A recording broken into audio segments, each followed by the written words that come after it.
After getting traded for the second season in a row, you'd imagine James Harden must have a terrible temper and a heavily damaged reputation. As NBA fans like to say, Harden must be in the mud. You don't often see a superstar talent like Harden get moved around like this very often, but the truth is, the beard has quietly gotten his way 2 years in a row, and nobody seems to be talking about how he's outsmarted everybody. Join us now as we take a look at how James Harden just fooled the entire NBA. But first, a reminder about our brand new giveaway. We're giving away a PS5 with a copy of NBA 2K22 and Madden 22. All you have to do is watch the full video, leave a like, comment the keyword hidden in the video, and make sure you're subscribed. It's that simple. First, a quiet separation. Upon his arrival to Philadelphia just days after being traded to the 76ers in exchange for Ben Simmons, Seth Curry, and Andre Drummond, James Harden had his first media availability at the team's facility. One of the highlights came when a reporter asked him about how things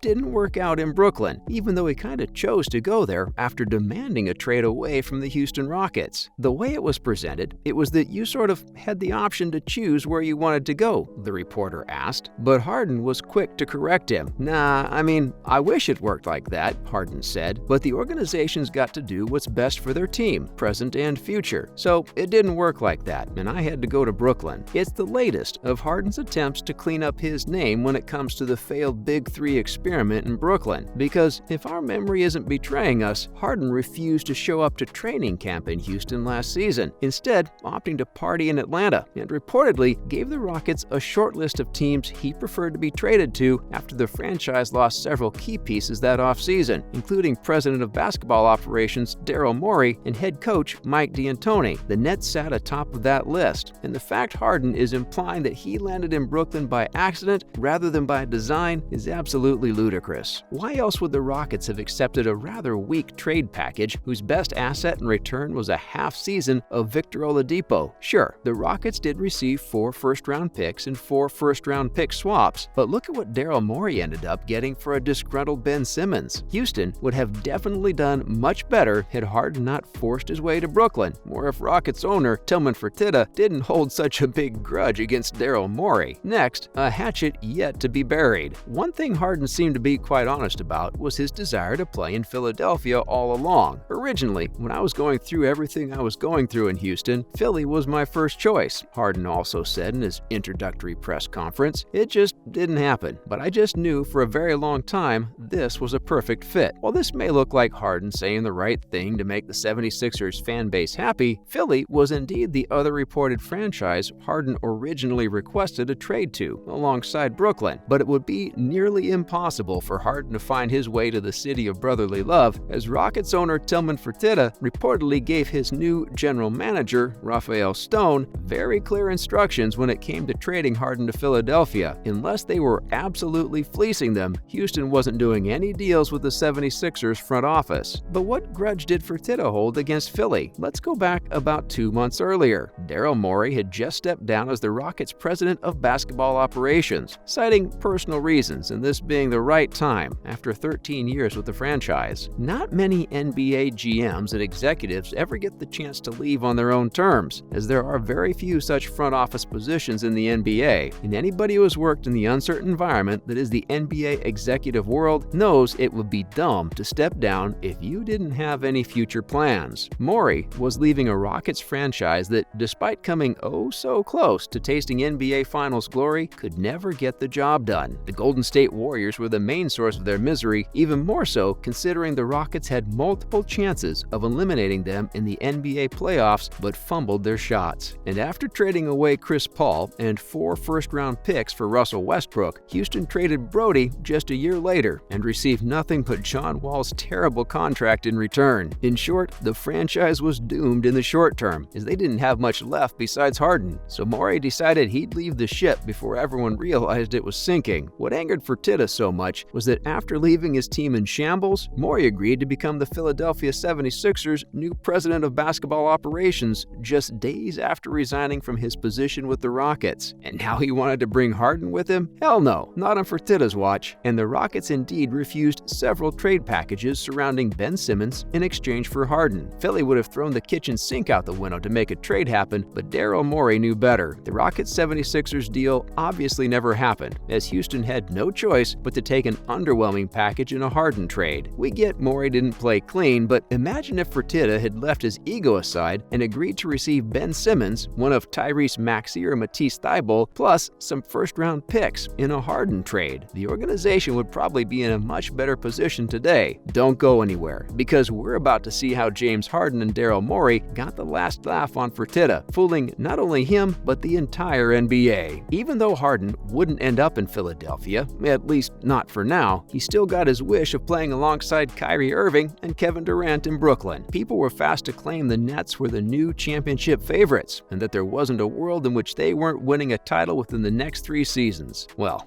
so much for that. We have no idea who was the genius who convinced the entire NBA media that having 3 ball-dominant perimeter superstar players would be a good idea. Now, to their credit, the Big Three did have some incredible results when they all played together, as the trio of Irving, Durant, and Harden amassed a 13-3 record, with all 3 on the court. Talent wasn't the issue. No question a team as stacked could win a title, but they faced 2 major enemies. First, staying healthy. Health is always a major determining factor in the NBA because it's impossible for every team to be 100% healthy all season long. And as such, the team who on paper should be really good can't always live up to expectations if injuries and health issues get in the way, which is exactly what happened to the Nets stars. But perhaps their biggest enemy would always be the superstars' egos. We don't necessarily mean ego in a bad way, but there would naturally be conflicts on a team with 3 superstars that are used to running the show. They had to share the spotlight more than ever. Then you had off-court issues and dramas like Kyrie Irving's unavailability to suit up due to local health mandates regarding unvaccinated people. It seemed like the Nets were destined to implode one way or another, but nobody expected it to happen this fast, or that the Big Three's tenure would end without a ring. And at the end of the day, both Harden and Morey got the last laugh on the Nets and the Rockets. The former league MVP left the Nets with more questions than answers, as Kyrie Irving is only available to play in half of their games, and Kevin Durant is still recovering from an injury. Meanwhile, the Nets are barely a play-in team in the Eastern Conference, and although it took a little patience, Morey finally got his wish to reunite with Harden and simultaneously found a place to dump disgruntled 76ers star Ben Simmons. They legitimately played the entire NBA and got the last laugh. Lastly, why did Harden want to be in Philadelphia so bad? When asked this question in his introductory press conference, Harden said, "Obviously, you have the best big man in the league in Joel Embiid, and then obviously the coaching. From top to bottom, it made sense. I'm just happy and blessed that I'm here. I'm excited for the opportunity." And what he said does make a ton of sense. Harden is joining a Sixers team that managed to remain very competitive in the Eastern Conference, despite playing without their second-best player all season long. He's also joining one of the frontrunners for this year's MVP award in Joel Embiid, whose basketball style is much more likely to fit with Harden's. They're perfect pick-and-roll partners, and both superstars' games mesh well on paper, unlike with the Nets, where all of Harden, Kyrie, and KD were ball-handling offensive initiators. The Beard is also very good friends with 76ers co-owner Michael Rubin, not to mention his affinity with Daryl Morey that dates back to their days with the Rockets. Harden has looked a step slow this season on the court, but it's fair to question whether Irving's inconsistent availability, the injuries, and all of the drama in Brooklyn quickly took a toll on him. But if Harden returns to playing like his usual high-scoring and elite playmaking self, the Sixers will be in a prime spot come playoff time. Crazy to see how things worked out for Harden, Morey, and the Sixers, with the 2 back together in Philadelphia and cracking jokes on the Houston Rockets and the Brooklyn Nets. Do you think this was Harden and Morey's plan all along? And we'll see you in the next one.